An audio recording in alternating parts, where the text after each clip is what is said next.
Assalamualaikum warahmatullahi wabarakatuh. Perkenalkan, nama saya Gina Yustinian, biasa dipanggil Gina. Yang saya hormati Pak Aditya selaku pengampu mata kuliah Hukum Acara Tata Usaha Negara. Ya teman-teman, kita langsung aja ya ke presentasinya. Pernah nggak sih teman-teman kepikiran kenapa seorang pejabat yang kinerjanya udah dilabeli sangat baik, sudah pegang SK jabatan yang sah, tapi tiba-tiba besoknya bisa langsung dipecat cuma gara-gara satu surat sakti dari kepala daerah. Nah, hari ini saya bakal bedah drama administrasi tersebut lewat satu putusan yang menurut saya sangat menarik, yaitu putusan PT UN Semarang nomor 70 G 2025 PT UN Semarang. Jadi teman-teman, kasus ini tuh bukan cuma soal siapa yang menang dan kalah di peradilan, tapi soal gimana nasib kepastian hukum di BUMD kita kalau sudah berhadapan sama yang namanya diskresi. Di sini kita bakal menguji apakah asas contrarius actus itu emang sesakti itu sampai bisa mengesampingkan aturan yang lebih tinggi kayak PP nomor 54 tahun 2017. Mari kita analisis bareng-bareng ya teman-teman. Ya teman-teman, biar nggak bingung, kita lihat dulu siapa nih pemeran utamanya di sini. Jadi objek sengketa kita adalah keputusan Bupati Pemalang nomor 188 tahun 2025 yang isinya membatalkan pengangkatan kembali Pak Slamet Effendi sebagai Direktur Utama Perumda Air Minum Tirta Mulia. Padahal secara historis Pak Slamet ini prestasinya nggak main-main nih. Beliau punya rapor yang sangat baik dari Dewan Pengawas. Berdasarkan itulah, Bupati sebenarnya sudah menerbitkan SK nomor 62 tahun 2025 buat ngangkat beliau lagi untuk periode keduanya. Secara tiba-tiba, belum juga SK itu kering tintanya, Bupati ini berubah pikiran dan membatalkan secara sepihak. Sebagai mahasiswa hukum acara, kita harus jeli apakah ini sekedar pembatalan biasa atau ada cacat substansi nih di dalamnya. Karena alasan dipakai Bupati itu cuma pasal di Perbup Pemalang yang bahas soal laporan administrasi, bukan soal syarat pemberhentian diskresi. Ini kan jadi tanda tanya besar kan buat kita. Oke teman-teman, jadi kita bedah ya lini masalahnya. Karena dalam hukum acara PT UN, timing itu segalanya nih teman-teman. Pertama, di Februari 2025, semua prosedur berjalan manis. Rekomendasi ada, SK terbit. Di sini hak subjektif Pak Slamet sudah lahir secara hukum. Nah, yang kedua, di 3 Juni 2025 muncul administrasi tersebut, yaitu SK pembatalan keluar tanpa adanya evaluasi baru, tanpa adanya surat peringatan, dan tanpa adanya pokok langsung dari putus hubungan. Nah, yang poin ketiga ini, pasal 75 Undang-Undang Administrasi Pemerintahan, Pak Slamet nggak langsung lari ke pengadilan. Beliau tertib hukum dengan menempuh upaya administratif. Beliau mengajukan keberatan ke Bupati dan lanjut banding ke Gubernur Jawa Tengah pada bulan Juni sampai Juli 2025. Hasilnya nihil. Semuanya ditolak nih teman-teman. Barulah di Agustus 2025, gugatan resmi didaftarkan ke PT UN Semarang.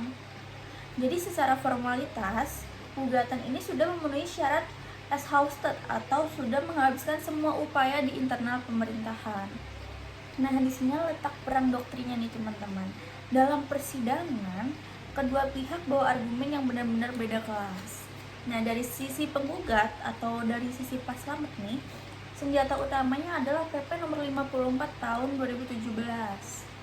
Teman-teman harus tahu di PP ini syarat pecat direksi itu limitatif. Artinya, cuma boleh dicopot kalau sakit, kena pidana, atau bikin rugi perusahaan secara nyata. Di luar itu, nggak boleh. Jadi penggugat itu mengendalikan kalau pembatalan SK ini cacat substansi dan melanggar asas kepastian hukum. Nah, gimana nih kalau dari sisi tergugat atau dari sisi bupatinya? Jadi mereka itu berlindung di balik asas contrarius actus. Prinsipnya klasik, jadi kayak pejabat yang berwenang itu membuat keputusan, maka dia juga berwenang untuk mencabutnya, seperti itu.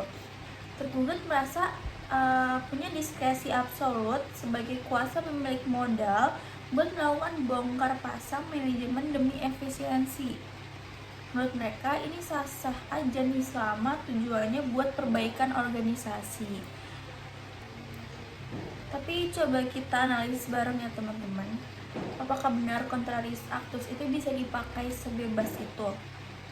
Jadi dalam hukum acara PT-UN, diskresi itu ada batasnya nih teman-teman. Batasnya itu dari mana? Batasnya itu adalah AUPB, terutama asas kecermatan.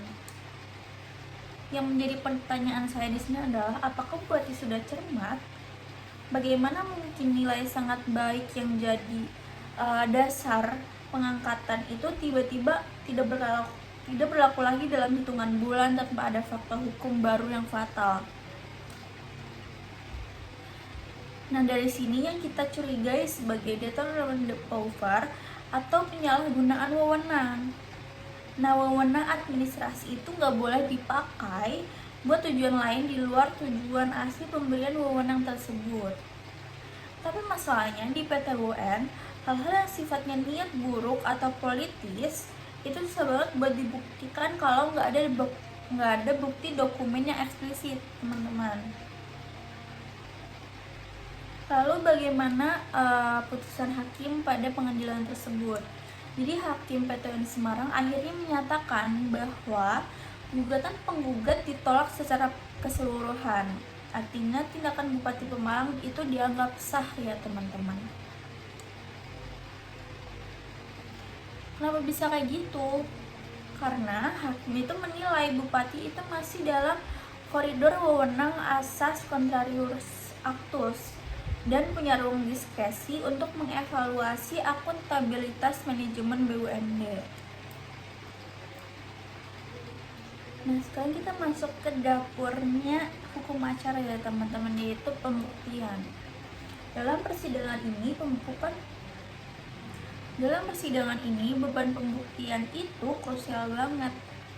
Sesuai pasal 100 Undang-Undang PT-UN, alat bukti itu bisa berupa surat keterangan saksi, ahli, sampai pengetahuan hakim. Masalahnya di kasus ini, penggugat harus bisa membuktikan kalau pembatalan SK itu punya niat jahat atau cacat prosedur. Sementara tergugat cukup membuktikan kalau dia itu punya wewenang. Nah, di sini ada ketimbangan nih teman-teman. Tergugat itu punya akses ke semua dokumen negara, sedangkan penggugat cuma punya SK dan argumen. Sebenarnya hakim PT-UN itu punya wewenang buat aktif, seperti minta bukti tambahan. Tapi kalau dari bukti surat saja udah terlihat ada dasar wewenangnya, seringkali hakim itu berhenti di situ. Inilah tantangan kita nanti kalau jadi pengacara di PT-UN, teman-teman. Gimana cara pembuktian penyalahgunaan wewenang yang sifatnya abstrak kalau bukti suratnya itu kelihatan sah-sah aja.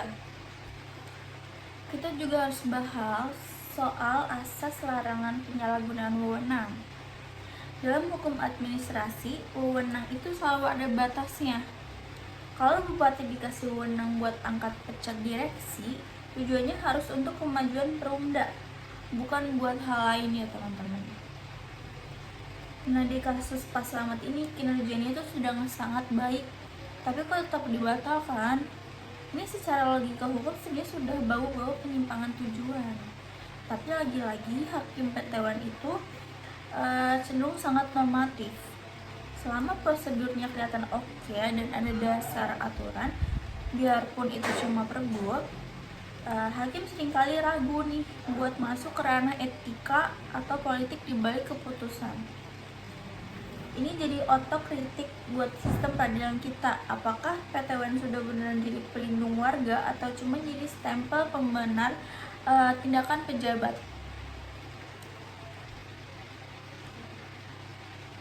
Jadi yang kita pelajari dari sini adalah dalam hukum acara PT-UN, kebenaran material alias apa yang kita rasa nggak adil itu harus bisa dibuktikan dengan bukti formil atau tak terbantahkan ya teman-teman.